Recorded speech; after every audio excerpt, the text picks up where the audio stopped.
sertifikasi halal itu memang tampaknya berat di awal, apalagi bagi yang belum terbiasa.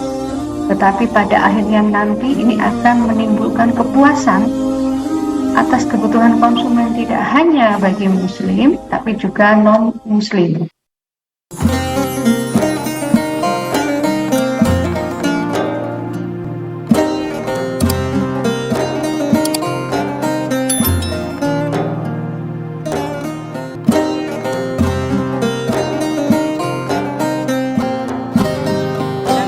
Bagaimana kita mengidentifikasi titik kritis. Ya, ini titik kritis ini nanti yang akan menentukan apakah produk itu low risk, ya, resiko rendah, atau no risk, atau tanpa resiko. Jadi kita harus mengidentifikasi dulu titik kritis.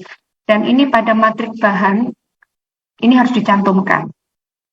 Apa yang dimaksud dengan titik kritis utama? Jadi tempat yang paling sering muncul sebagai penyebab masuknya bahan haram atau najis ke dalam produk. Di mana saja itu di bahan, di proses produksi, di penyimpanan, di pengangkutan. Bagaimana ini bisa terjadi titik kritis? Nah, kemudian bagaimana sih triknya untuk mengidentifikasi titik kritis?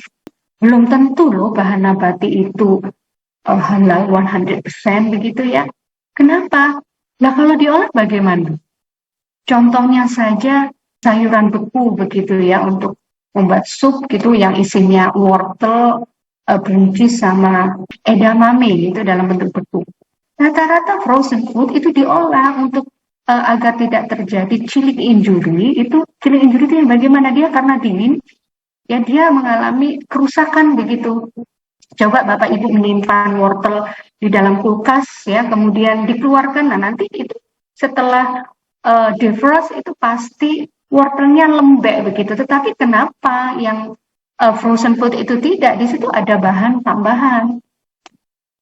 Jadi ketika ada pertanyaan di dalam benak kita, ini diolah atau tidak? Jika tidak, ya non titik kritis, positive list, aman. Nah, jika memang diolah pakai kultivasi mikrobial, tidak. Kultivasi mikrobial itu misalnya difermentasi begitu ya. Nah, jika tidak, nah ini masih ada pertanyaan lagi.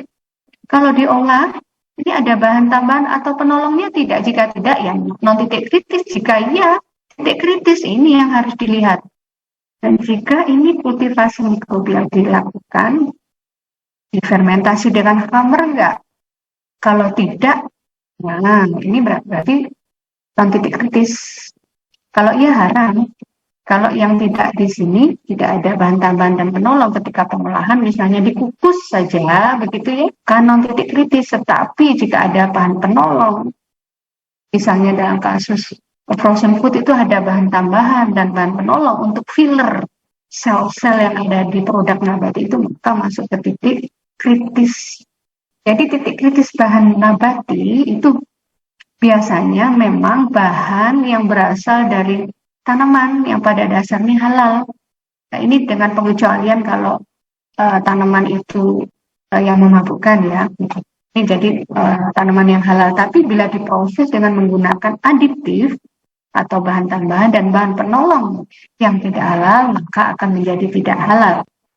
Dan menjadi kritis apabila sudah menjadi olahan dengan bahan aditif atau bahan penolong. Ya, jadi haram jika bahan aditif atau bahan penolongnya adalah haram. Tetapi kritis itu belum tentu haram ya. Jadi kritis itu menjadi kekritisan kita untuk memikirkan bagaimana sih bahan aditif atau bahan penolong, misalnya saja tepung terigu, minyak nabati, dan oleoresin. Nah, itu biasanya di sini menjadi titik kritis. Ketika tepung terigu ini menjadi masih berupa gandum, biji gandum, positive list.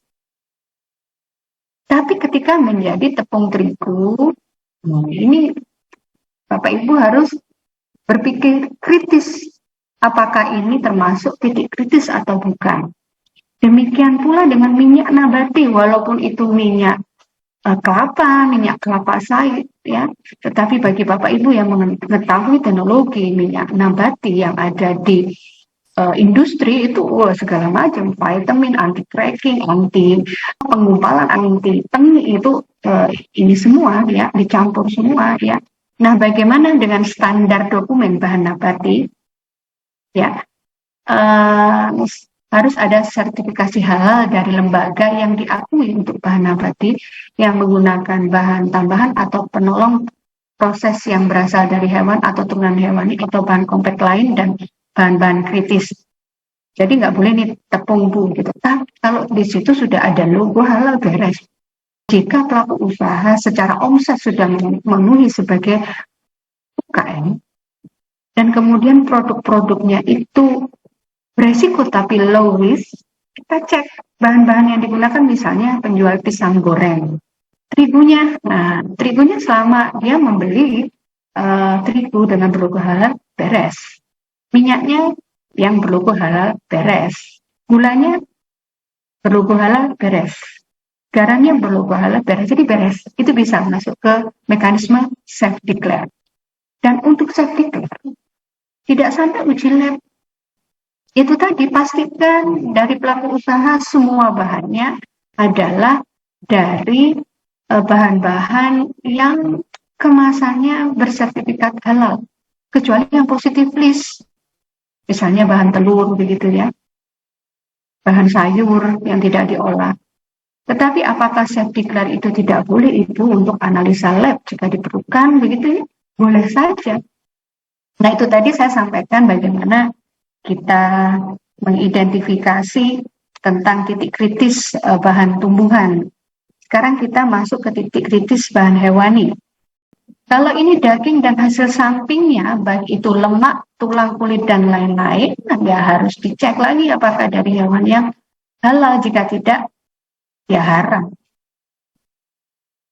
Jika jika dari hewan yang halal, ini masih kita harus pikirkan lagi apakah disembelih sesuai dengan syariat Islam dan memiliki sertifikat halal. Justru yang banyak masalah itu menurut saya adalah ayam ini yang sangat tersebar ya. Dan ini PR ya bagi Dinas Peternakan dan mungkin alumni Fakultas Peternakan dan mahasiswa untuk memikirkan ini, mungkin menjadi inspirasi pengabdian masyarakat atau sebagainya ya. Ini problem ini yang dihadapi di masyarakat. Walaupun dia disembelih sesuai syariat Islam dan kita melakukannya sendiri, ya sudah ini boleh digunakan. Tetapi kita tidak boleh mengkomersialkan ya ini jika tidak memiliki sertifikat halal. Bagi keluarga sendiri boleh kan ya. Jadi kalau harus dikomersialkan harus memiliki sertifikat halal.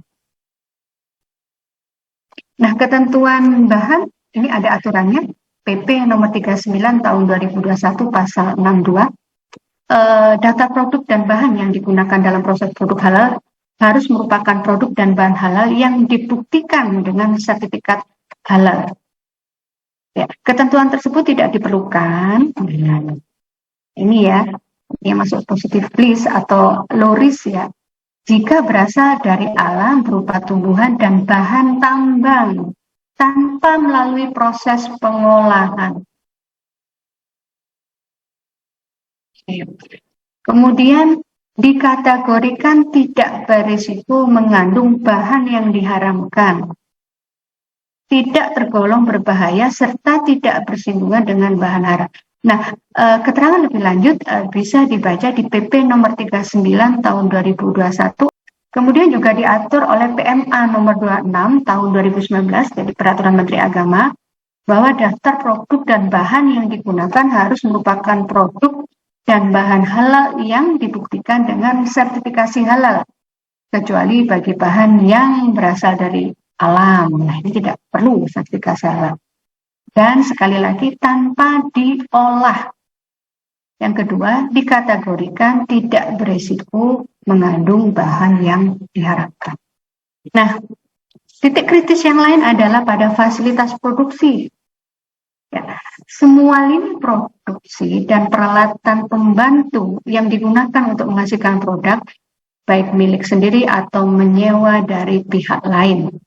Jadi boleh ya, fasilitas produksi menyewa itu boleh, tapi itu harus dicek ya, dicek lini-lini titik kritisnya. Nah, kriterianya apa yang perlu dicek ya, kita perhatikan. Seluruh nama dan alamat fasilitas produksi harus didaftarkan.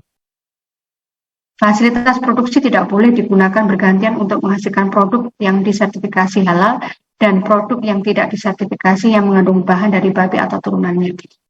Kemudian fasilitas penyimpanan bahan produk termasuk gudang ya, harus mampu mencegah terjadinya kontaminasi najis.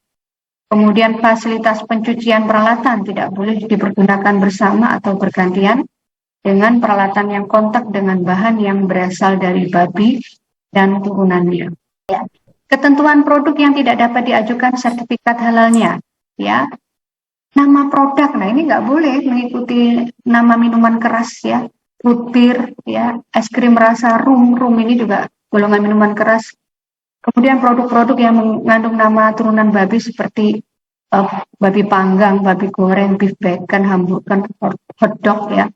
Walaupun kita sosisnya sosis sapi, tetapi kalau menggunakan hotdog itu tidak akan boleh halal certified. Kemudian nama produk yang mengandung nama setan ya, rawon setan, es pocong, mie ayam, kuntilanak, mie buto, ini nggak akan ya. Jadi hindari untuk mendampingi yang seperti ini. Jadi jangan sampai deh kita ini nama-nama yang seperti itu kita pergunakan di makanan, karena makanan itu juga doa. Dan kita nanti juga terbiasa menggunakan nama-nama yang sebetulnya musuh-musuh akhirat kita, begitu kan ya. Kemudian nama produk yang mengarah pada hal yang menimbulkan kekufuran, kebatilan, atau ritual perayaan yang tidak sesuai dengan syariat Islam. Nama produk yang mengandung kata-kata yang mengandung unsur pornografi.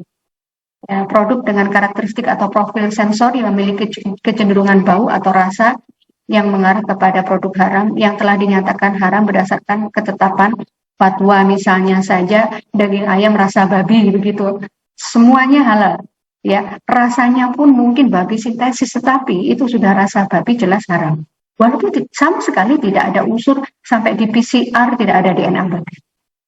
Dan produk atau bahan tidak aman dikonsumsi.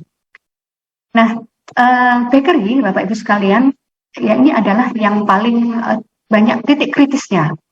Misalnya pada roti memang bahan baku tepung terigu, gula dan air. Nah, ini semua bisa jadi titik kritis walaupun sudah ada tambahan dan penolong ya. Kemudian biskuit ya, di sini bahan bakunya tepung terigu, tepung lain, gula dan air, tapi ada shortening, emulsifier dan segala macam ini ya.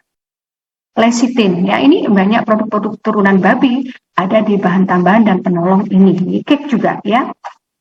Bahan kritis produk pangan, contohnya keripik tempe, keripik yang lain ya, snack dan produk yang digoreng lainnya. Nah, ini perlu kita mengkritisi minyak goreng, MSG atau vicin jika menggunakan. Kemudian tepung terigu, tepung beras, tepung, segala macam jenis tepung, dan berbagai bumbu seperti barbecue, perasa ayam. Ya, hati-hati Bapak Ibu, ini banyak dibeli curah dan banyak juga rasa-rasa impor. Jadi kadang ini perasa ayam itu boleh dibeli, mungkin ya. Mungkin itu dari ekstrak ayam, tetapi sekarang ilmu kimia itu sangat maju ya dengan pesat. Jadi ada rasa ayam sintesa dan ini kebanyakan dari Cina begitu, yang mungkin negaranya memang tidak terlalu concern ya terhadap hal haram. Jadi hati-hati dengan ini walaupun itu keripik tempe ya Bapak Ibu. Kemudian ada juga ini keripik pisang ya, itu bisa jadi gulanya begitu ya. Kalau yang manis ya, kalau yang gurih garamnya, perasanya, minyaknya. Kalau produk terasi ini di pewarnanya. Kalau kecap, hati-hati ya, walaupun itu bahan dasarnya adalah kedelai, tetapi seringkali ditambah dengan vicin dan bumbu penyedap yang lain. Dan harus tahu Bapak Ibu ya, menentukan bahan yang kritis atau tidak ya. Jelas bahan yang kritis harus ada sertifikat halal ya, dan ada fotonya. Nah, jadi bagaimana kita membuktikan itu secara dokumen adalah di foto saja. Jangan lupa tekan tombol like and subscribe agar Anda tetap terhubung dengan Halal Channel.